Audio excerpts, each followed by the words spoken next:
ಮೇ 2ನೇ ವಾರದಲ್ಲಿ ಸಿಹಿ ಸುದ್ದಿ ಕೊಡುವ ಭರವಸೆ ಹೈಕಮಾಂಡ್ ಕೊಟ್ಟಿದೆ. ಶಾಸಕ ಪಿಎಂ ಅಶೋಕ್. ಮೇ 2ನೇ ವಾರದಲ್ಲಿ ಸಿಹಿ ಸುದ್ದಿ ಕೊಡುವ ಭರವಸೆ ಹೈಕಮಾಂಡ್ ಕೊಟ್ಟಿದೆ ಎಂದು ವಿಧಾನಸಭೆ ಮುಖ್ಯ ಸಚೇತಕ ಶಾಸಕ ಅಶೋಕ್ ಪಟ್ಟಣ ತಿಳಿಸಿದ್ದಾರೆ. ಸಚಿವ ಸಂಪುಟ ಪುನರ್ರಚನೆ ಬಗ್ಗೆ ವಿಧಾನಸೌಧದಲ್ಲಿ ಪ್ರತಿಕ್ರಿಯೆ ನೀಡಿದ ಅವರು, ಮೇ 2ನೇ ವಾರದಲ್ಲಿ ನಮಗೆ ಸಿಹಿ ಸುದ್ದಿ ಕೊಡುವ ಭರವಸೆಯನ್ನ ಸುರ್ಜೇವಾಲಾ ನೀಡಿದ್ದಾರೆ. ಅದರ ನಿರೀಕ್ಷೆಯಲ್ಲಿ ನಾವು ಇದ್ದೇವೆ ಎಂದರು. ಮೇ 4ರಂದು ಪಂಚರಾಜ್ಯಗಳ ಚುನಾವಣೆ ರಿಸಲ್ಟ್ ಬರಲಿದೆ. ಅದಾದ ಬಳಿಕ ನಾವು 40 ಜನ ಶಾಸಕರು ದೆಹಲಿಗೆ ಹೋಗಿ ಮತ್ತೊಮ್ಮೆ ಹೈಕಮಾಂಡ್ ಭೇಟಿ ಮಾಡಿ ಬರುತ್ತೇವೆ. ಡಿಕೆ ಶಿವಕುಮಾರ್ ಅವರಿಗೆ ಬರ್ತ್ಡೇ ಸಿಹಿ ಸುದ್ದಿ ಕೊಡೋದು ಬಿಡೋದು ಹೈಕಮಾಂಡ್ಗೆ ಬಿಟ್ಟಿದ್ದು, ಅವರಿಗೆ ಒಳ್ಳೆಯದಾಗಲಿ ಅಂತ ಹಾರೈಸುತ್ತೇನೆ. ಅವರಿಗೆ ಅಡ್ವಾನ್ಸ್ ಹುಟ್ಟುಹಬ್ಬದ ಶುಭಾಶಯಗಳು. ಸಂಪುಟ ಪುನಾರಚನೆ ಆಗಲೇಬೇಕು ಅನ್ನೋದು ನಮ್ಮ ಆಗ್ರಹ ಎಂದು ಸ್ಪಷ್ಟಪಡಿಸಿದರು. ಸಚಿವ ಡಿ. ಸುಧಾಕರ್ ವಿಚಾರದಲ್ಲಿ ಕುಮಾರಸ್ವಾಮಿ ಹೇಳಿಕೆ ವಿಚಾರಕ್ಕೆ ಪ್ರತಿಕ್ರಿಯಿಸಿ, ವೆಂಟಿಲೇಟರ್ನಲ್ಲಿ ಅವರಿದ್ದಾರೆ. ಇಂತಹ ಸಮಯದಲ್ಲಿ ಯಾರು ಹೆಬ್ಬೆಟ್ಟು ಹಾಕಿಸಿಕೊಳ್ಳುತ್ತಾರೆ? ಇಂತಹ ಸಂದರ್ಭದಲ್ಲಿ ಮಾನವೀಯತೆ ಮರೆತು ಮಾತನಾಡುವುದು ಸರಿಯಲ್ಲ ಎಂದು ಕುಮಾರಸ್ವಾಮಿ ವಿರುದ್ಧ ಕಿಡಿಕಾರಿದರು.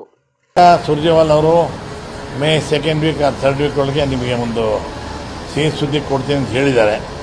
ನಾವು ಕಾಂಗ್ರೆಸ್ ಅಧ್ಯಕ್ಷರಾದಂಥ ನಮ್ಮ ನಾಯಕರಾದಂಥ ಮಲ್ಲಿಕಾರ್ಜುನ ಖರ್ಗೆ ಸಾಹೇಬರು ಭೇಟಿ ಮಾಡಿದ್ವಿ. ಅವರು ಕೂಡ ಆಯಿತು, ನಮ್ಮ ಗಮನದಾಗಿದೆ, ಆದಷ್ಟು ಶೀಘ್ರವಾಗಿ ನಿಮ್ಮದೆಲ್ಲ ಮಾತಾಡ್ತೀವಿ ರಾಹುಲ್ ಗಾಂಧಿ ಅಂತ ಅವರು ಕೂಡ ಹೇಳಿದ್ದಾರೆ. ಆದ್ದರಿಂದ ನಾವು ಈಗ ಬೇರೆ ರಾಜ್ಯಗಳ ಚುನಾವಣೆ ಫಲಿತಾಂಶ 4ನೇ ತಾರೀಕು ಇರೋದ್ರಿಂದ ಅದಾದಮೇಲೆ ನಾವು ಈ ಮೊದಲೇ ಒಂದು ಮೀಟಿಂಗ್ ಸೇರಬೇಕು ಅಂತ ಎಲ್ಲ MLAಗಳು ಭಾಳ ಪ್ರೆಷರ್ ಆಗ್ತಾ ಇದ್ದಾರೆ. ಇಮಿಡಿಯೇಟ್ ಒಂದು ಮೀಟಿಂಗ್ ಕರೀರಿ ಅಂತ. ಅಂದರೆ ಬಿಫೋರ್ ರಿಸಲ್ಟ್ ಕರೀರಿ, ಆಮೇಲೆ ರಿಸಲ್ಟ್ ಆದಮೇಲೆ ನಾವೆಲ್ಲ ಒಟ್ಟಿಗೆ ಹೋಗೋಣ, ಒಂದು 40 ಜನ ಅಂತ ಮಾತಾಡ್ತಾ ಇದ್ದೀವಿ. ಇದನ್ನ ಡಿಸೈಡ್ ಮಾಡಲಿ ಯಾವ ಡೇಟ್ ಹೋಗುವ ಅಂತ. ಬಟ್ 4ನೇ ತಾರೀಕು ಆದಮೇಲಂತೂ ಫಸ್ಟ್ ವೀಕ್ ಆದಮೇಲೆ 2nd ವೀಕ್ ಅಂತೂ 100% ನಾವು 40 ಜನ ಹೋಗ್ತೀವಿ. ನಾವು ಸಂಪುಟ ಪುನರ್ರಚನೆ ಮಾಡಬೇಕು ಅಂತ ನಾವು ಒತ್ತಾಯ ಮಾಡೇ ಮಾಡ್ತೀವಿ. ಸರ್, ನಾವು ಈಗ ಹೋದಾಗ ಸುರ್ಜೇವಾಲಾ ಅವರು ಮೇ 2nd ವೀಕ್ ಆ 3rd ವೀಕ್ ಒಳಗೆ ನಿಮಗೆ ಒಂದು ಸಿಹಿ ಸುದ್ದಿ ಕೊಡ್ತೀನಿ ಅಂತ ಹೇಳಿದ್ದಾರೆ. ನಾವು ಕಾಂಗ್ರೆಸ್ ಅಧ್ಯಕ್ಷರಾದಂಥ ನಮ್ಮ ನಾಯಕರಾದಂಥ ಮಲ್ಲಿಕಾರ್ಜುನ ಖರ್ಗೆ ಸಾಹೇಬರು ಭೇಟಿ ಮಾಡಿದ್ವಿ. ಅವರು ಕೂಡ ಆಯಿತು, ನಮ್ಮ ಗಮನದಾಗಿದೆ, ಆದಷ್ಟು ಶೀಘ್ರವಾಗಿ ನಿಮ್ಮದೆಲ್ಲ ಮಾತಾಡ್ತೀವಿ ರಾಹುಲ್ ಗಾಂಧಿ ಅಂತ ಅವರು ಕೂಡ ಹೇಳಿದ್ದಾರೆ.